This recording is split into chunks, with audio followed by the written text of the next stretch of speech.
ठीक है, वो रखे। अभी अभी सीए शुरू हुई, नहीं अभी बीच बीच में नहीं, उन्होंने अपनी बात रखी और मैंने उनको अपनी बात रखने का मौका दिया। अभी नहीं अब बार बार अर्जुन चौटाला। माननीय अध्यक्ष महोदय, मैं इस महान सदन का ध्यान एक अति लोकहित के विषय की ओर दिलाना चाहता हूं।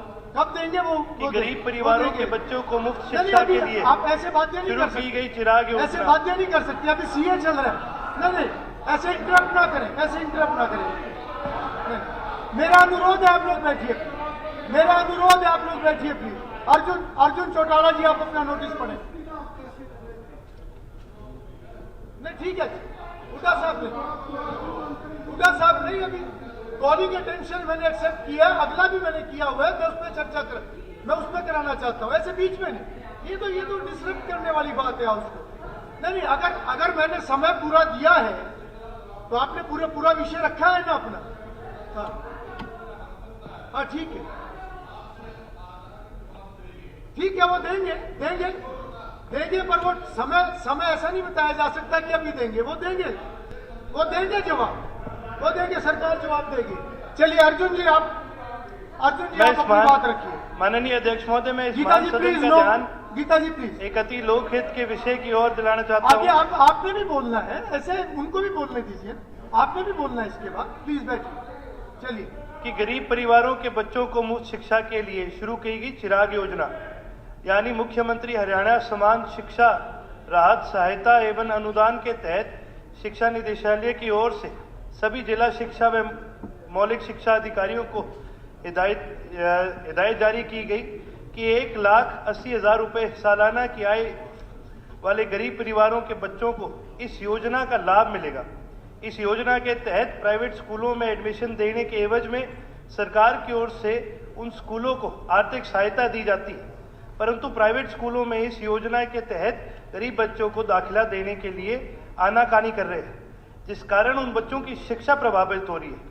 बच्चों के अभिभावकों में भी इससे लेकर गंभीर रोष है।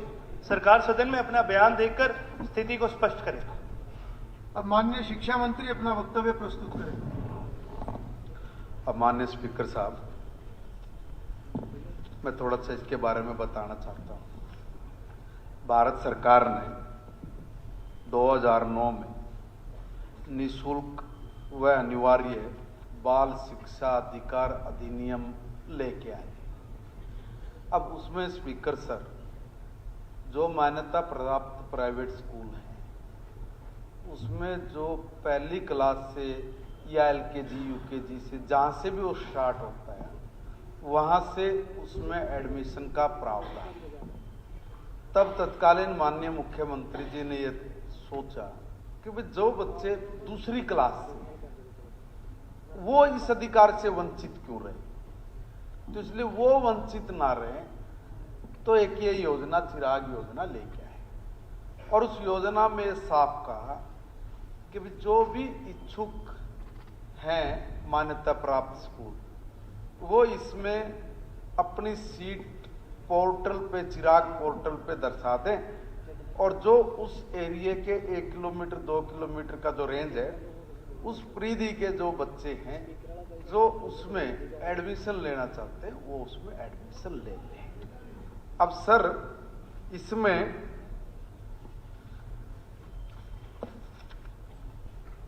कुछ उनको जो विद्यालय थे उसमें जितने भी बच्चे आए वो कुल अब तक भी 3281 विद्यार्थी आए हैं, क्योंकि ये ऐसी योजना नहीं है कि आप उसको कोई जबरन करो। जितने भी, फिर रिपीट कर रहा हूं, जितने भी मान्यता प्राप्त स्कूल हैं वो पोर्टल पे दर्शाते हैं कि हमारे यहाँ पे इतनी सीट है, और अगर वो भर जाएं, बच्चे ज्यादा हो जाएं, फिर ड्रा सिस्टम से उन बच्चों को फिर उसमें एडमिशन होता है। मगर ऐसी स्थिति अभी तक सर आई नहीं। इसमें जो वित्तीय सहायता हम लोग उपलब्ध करा रहे हैं वो कक्षा 2 से 5 तक 700 रुपये है, और 6 से 8वीं तक 900 रुपये है, और 9 से 11 तक 1100 रुपये प्रति माह प्रति विद्यार्थी फीस देने का प्रावधान है सर। और इसमें जो चिराग की जो स्कीम है, इस के तहत जो हमारा शैक्षणिक स्तर 24-25 में ये 3281 विद्यार्थी हैं, ये कुल टोटल लाभ ले रहे हैं। और अगली बात ये सर, 2025-26 में कक्षा 5 से लेके और 12वीं के लिए 700 निजी स्कूलों ने स्वेच्छा से अपनी कुछ सीट बताई। वो सीट की संख्या सर 34,271 सीट हैं, जो चिराग पोर्टल पे उन्होंने घोषित की है और इस पे दाखिला प्रक्रिया ये शुरू है।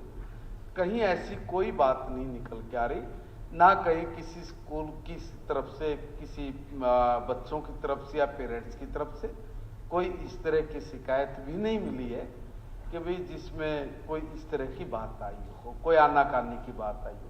फिर भी माननीय हमारे सम्मानित सदस्य को अगर कहीं कोई बात लगती भी है और कहीं से कोई ऐसी जानकारी मिली है, तो वो जो एरिया दर्शाया गया है 1-2 किलोमीटर का, अगर उसमें कोई स्कूल ऐसा है कि भाई मान्यता प्राप्त और उसने पोर्टल पे अपनी स्वेच्छा सीट डाली और वो तब नहीं ले रहा है, तब उस पर कुछ भी कहने सुनने का बनता है।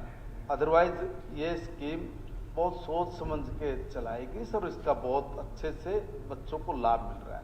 1,80,000 से नीचे तक के या 1,80,000 तक की इनकम के जो हमारे परिवारों के बच्चे, वो इसमें पूर्णतः लाभ है। श्री अर्जुन चौटाला जी। सर, इसमें मेरे 3 सप्लीमेंट्री है। सबसे पहले तो कितने ऐसे प्राइवेट स्कूल्स हैं जिन्होंने इस स्कीम के तहत मान्यता प्राप्त नहीं करी, और मान्यता प्राप्त नहीं करी जो उनके इसके अंदर भी रिप्लाई के अंदर भी जी एक बार उनके नाम जो है उन्होंने जो पूछा है मैंने बताया है। अभी भी मैंने कहा 700 स्कूल ऐसे हैं मान्यता प्राप्त। देखिए, इसमें हम लोग किसी पे जोर जबरदस्ती नहीं कर सकते। स्वेच्छा से जो स्कूल है वो अपनी सीट दर्शाते हैं, वो सीट भरी जाती है। अगर कहीं सीट खाली है, कहीं कोई एडमिशन देने में तब आनाकानी करता है तो वो बताए, मगर ऐसी सरकार के पास कोई भी शिकायत अभी तक उपलब्ध नहीं हुई है। मैंने बताया कि 700 स्कूल हैं और 34,271 सीट्स हमारे पास है, जिसपे दाखिला प्रक्रिया अभी स्टार्ट है। जी सर, ये नहीं था मेरा सवाल। मेरा सवाल ये था कि जिन स्कूलों ने मान्यता प्राप्त नहीं करी, जो नहीं दे रहे हैं एडमिशन इस रिगार्ड में, उनकी एक लिस्ट जारी करी जाए, और साथ ही साथ जहां पर एडमिशन्स के लिए इसके अंदर एक बार माननीय मंत्री एक बार वो अपना नहीं, सवाल है फिर आप इकट्ठा जवाब दे दें। साथ ही साथ जो स्कूल्स ये दे रहे हैं वो ट्रांसपोर्ट के लिए कोई सहायता नहीं करते। तो यदि कोई ट्रांसपोर्ट के अंदर कोई सहायता का प्रावधान है, क्योंकि बच्चा जी प्राइवेट स्कूल में अगर जा भी रहा है तो उसको आने जाने का तो खर्चा उसको खुद बेयर करना पड़ रहा है, फीस माफ होगी एक अलग चीज़ है, पर उसके अलावा किताबें, स्टेशनरी, ट्रांसपोर्ट, ये बहुत सारी चीज़ें आती है जो वो बच्चा अफोर्ड ही नहीं कर सकता। और इस कारण से जब बच्चा ट्रांसपोर्ट, स्टेशनरी और ये सारी चीज़ें अफोर्ड नहीं कर सकता तो फिर वो स्कूल में जाना भी अफोर्ड नहीं कर सकता, चाहे उसकी फीस माफ क्यों ना हो जाए। एक सवाल तो मेरा ये है कि जो जो स्कूल नहीं ले रहे इसमें एडमिशन, उनके बारे में उनकी एक लिस्ट जारी की जाए। साथ ही साथ मास्टर प्लान के तहत जिन जिन इलाकों में स्कूल बनाने चाहिए थे, जो जगह निर्धारित करी गई थी जहां सरकारी स्कूल बनने चाहिए थे, उनमें से कितनी ऐसी जगह हैं जो मास्टर प्लान बनने के बाद किसी प्राइवेट आदमी को बाद में, चाहे वो ऑक्शन के माध्यम से बेची गई हो, कितनी ऐसी जगह है मास्टर प्लान की स्कूल की जगह है जो प्राइवेट इन्वेस्टर्स को, प्राइवेट लोगों को ऑक्शन के जरिए बाद में बेची गई। तीसरी चीज इसके अंदर जी मेरा एक ये सवाल रहेगा कि इसके ऊपर सरकार एक श्वेत पत्र भी जारी करने का काम करे। यदि सरकार की मंशा नहीं है श्वेत पत्र जारी करने की, तो वो अपनी मंशा यहाँ बताने का काम करे। बहुत बहुत धन्यवाद। माननीय सदस्य ने जो ध्यान आकर्षण बिल पे कहा है, मैंने उसका जवाब दिया है। दूसरी बात इन्होंने कही कि जो स्कूल इसमें नहीं आ रहे मान्यता प्राप्त, उस पर हमने कहा ना कि एक स्वैच्छिक है। भारत सरकार ने 2009 में जो एक निःशुल्क, मैंने बताया, एक स्कीम जो आई थी, राइट RTE, उसमें के तहत सबके लिए, ये तो माननीय मुख्यमंत्री जी ने ये तत्कालीन ये सोच के स्कीम चलाई थी कि भी जो बच्चे दूसरी क्लास के हैं, जिनको इच्छा है, योग्य है, वो पढ़ना चाहते हैं, उनके लिए एक स्कीम बनाई थी। उसके लिए स्पष्ट तौर पे कहा है कि भाई जो भी कोई विद्यालय मान्यता प्राप्त इस स्कीम में आना चाहता है वो पोर्टल के ऊपर अपनी सीट दिखा दे, वो दिखा रही है। जो नहीं आना चाह रहे कोई इसके ऊपर प्रेशर नहीं, कोई दबाव नहीं है। दूसरी बात ये, जैसा मेरे सम्मानित साथी ने कहा है कि भाई खर्च पड़ेगा, ट्रांसपोर्टेशन है, दूसरी सब चीजें। सर इस स्कीम में किलोमीटर तय किया, 1 किलोमीटर तक के दायरे का है, इसलिए कोई दूर से 5 किलोमीटर 7 किलोमीटर से कोई बच्चा इस स्कीम के तहत पढ़ेगा, ऐसी व्यवस्था इसमें नहीं है। तीसरा, हमारे स्कूलों का जो स्तर है उसमें हमने जो स्कूल बनाए हैं, मॉडल संस्कृति स्कूल हैं, पीएम श्री स्कूल है, तो इस तरह से जो हमने स्कूल्स बना के जो एजुकेशन का जो स्तर, उसकी गुणवत्ता को जो बढ़ाया जा रहा है, सर वो काबिले तारीफ है। और एक सम्मानित सदस्य ने कहा कि श्वेत पत्र, किस चीज का श्वेत पत्र जारी करता है? हर चीज के ऊपर कोई जरूरी नहीं होता कि श्वेत, कोई कारण, कोई लॉजिक, कोई इस तरह की बात हो तो कोई बात बने। ये तो एक स्वैच्छिक एक ऐसी स्कीम है जिसका ज्यादा लोगों को लाभ मिल सके। अगर उसमें कहीं कोई दिक्कत, कोई अड़चन आती तो सम्मानित सदस्य से मैं निवेदन करूंगा कि उस पर सरकार को कोई सुझाव देना चाहे तो वो भी दे, ताकि हम लोग उसको ऐड करें। अच्छा है, सुझाव तो कहीं से भी मिलेंगे तो वो हमारे लिए भी बड़े हितकारी होंगे। केवल एक सप्लीमेंट इस पे जी यही है, जहाँ श्वेत पत्र की बात करेगी उस पे जी मैंने ये नहीं कहता कि भाई कोई कंप्लेंट आई है वो चीज़ है।